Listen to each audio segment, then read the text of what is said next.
Whether you realize it or not, 1954 Topps baseball cards represent a turning of the tide for the hobby. As a new season dawned, Topps and rival Bowman were jockeying for position among collectors, and each were scrambling to find just the right formula. After issuing both color and black and white sets in 1953, Bowman fell back to a single color product for 1954. Topps, meanwhile, added a second photo to card fronts for the first time, complementing large color headshots with smaller black and white full-body images. Maybe more important were player migrations. Topps landed Ted Williams for the first time and made the most of the opportunity by giving us 2 cards of the Splendid Splinter. At the same time, TCG lost out on Mickey Mantle, who appeared only in Bowman sets. All in all, though, the combined weight of Williams, a stellar rookie crop, and an eye-catching design began to turn collector sentiment in Topps' favor. Indeed, within 2 years, Bowman would be relegated to the commons bin of history. Several 1954 Topps cards that contributed mightily to the crowning of the new cardboard king remain among the highest priced from the set today.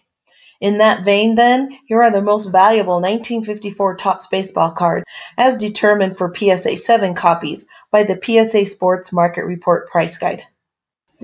Hank Aaron rookie card, number 128. In 1954, Hank Aaron was still pretty much the fresh-faced kid who only recently mended his cross-handed swing, and who made his first professional mark with the Indianapolis Clowns of the Negro Leagues in 1951. And then after the Boston Braves purchased him for $10,000, he spent a couple of years working up the minor league ranks. By the time Aaron landed with the big league club in 1954, they had moved to Milwaukee and were on the verge of some heady years.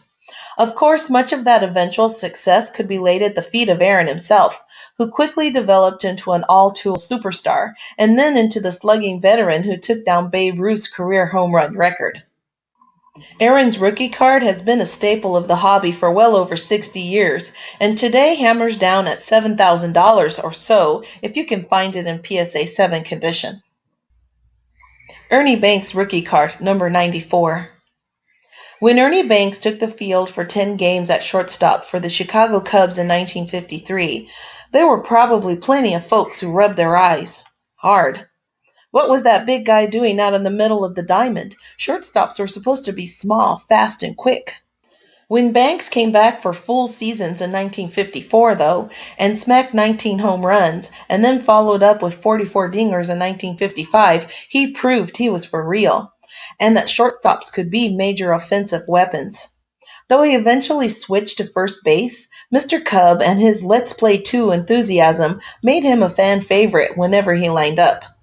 Today, Banks' 1954 Topps rookie card sells for $2,700 plus in graded near mint condition. Al Kaline rookie card, number 201.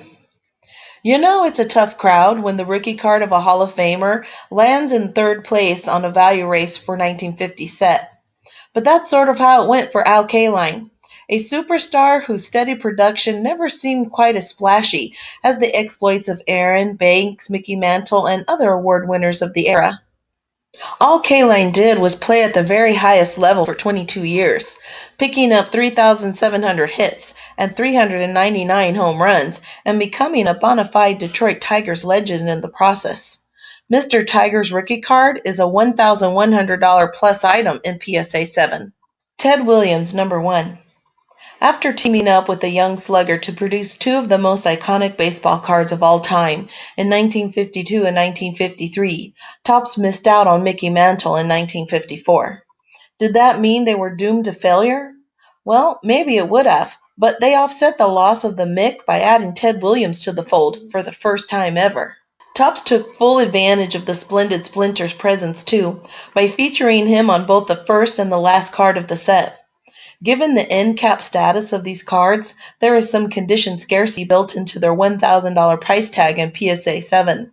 But mostly, it's all about the legend of Teddy Ballgame and a couple of beautiful cards. Ted Williams, number 250. And this is the second of those 2 great 1954 Topps Ted Williams cards. What a great way to finish off the set, huh? Another $1,000 buy in PSA 7. Willie Mays, number 90. In many ways, 1954 was the year for Willie Mays. After snagging National League Rookie of the Year honors in 1951, Mays played in only 34 games in 1952 before losing all of 1953 to military service. Entering 1954 then, he was on the cusp of his 23rd birthday, and though he had all the talent in the world, he was still largely unproven. One amazing catch, a World Series title with the New York Giants, 41 home runs, and a National League batting title later though, and Mays was undeniably one of the best players in the game. Today, the Mays card that greeted collectors during that magical summer sells for around $800 in PSA 7 condition. Jackie Robinson, number 10. In 1954, Robinson was 35 years old and starting to slow down, as evidenced by his 124 games played and 7 stolen bases. He did manage 15 homers, though, and that summer was the last one in which he hit over 300. It seems like every one of Jackie's baseball cards is a stone-cold classic, and this one is no exception. It pushes $600 in PSA 7. Yogi Berra, number 50. Was Yogi Berra the greatest catcher of the 1950s? Maybe, though Roy Campanella has to be in on that discussion too.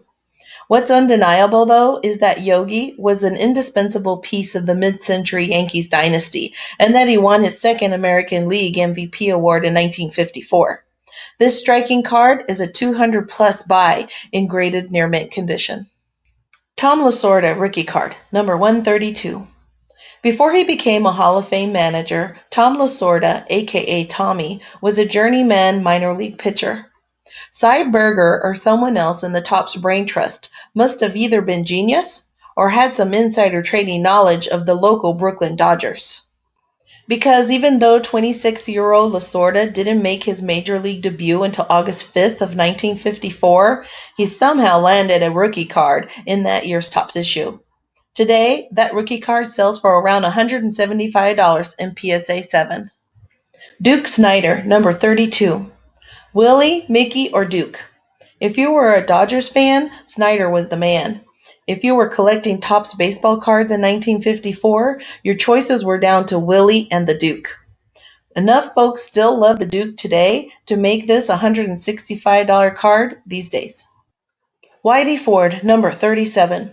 By 1954, Ford was already the ace of the Yankee staff, and the battery of Whitey to Yogi is one of the most legendary of all time. Though he was just an all-star in 1954, Ford would soon enough become a 20-game winner, Cy Young nabber, and postseason legend. His 1954 Topps card sells for about $150 plus in PSA 7. Eddie Matthews, number 30.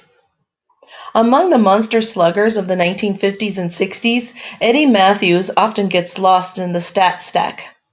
But the Brookfield Bomber was a perfect complement to Aaron, and he jumped out of the gate even faster than Hank. Seasons of 25, 47, 40, and 41 home runs left him poised to put up big career totals.